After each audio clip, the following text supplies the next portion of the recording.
பார்த்தீங்கன்னா எனக்கு ஒரு அருமையான கொத்தமல்லி சாதம் தான் பார்க்க போகிறோம். இது ரொம்ப ஈஸியாக சிம்பிளாக செஞ்சிடலாம். இப்போ வாங்க வீடியோக்குள்ளே போயிடலாம். இன்க்ரீடியன்ஸ் என்னென்னு பார்க்கலாம். ஃபஸ்ட்டு பார்த்தீங்கன்னா அரிசி இதில் எடுத்து வச்சுருக்கேன். இது பார்த்தீங்கன்னா பச்சை மிளகா எடுத்து வச்சுருக்கேன்.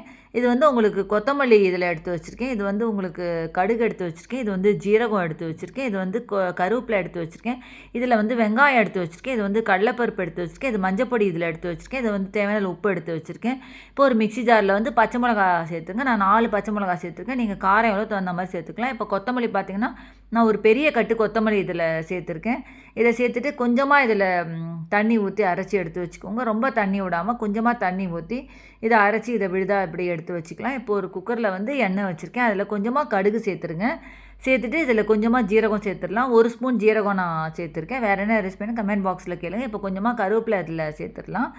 அடுப்பை நல்லா மீடியம் சைஸ்லேயே வச்சுக்கோங்க. கடலைப்பருப்பு வந்து 1 ஸ்பூன் நான் கடலைப்பருப்பு அதில் சேர்த்துருக்கேன். சேர்த்துட்டு இதை நல்லா கிளறி விட்டுட்டே இருங்க. வேறு என்ன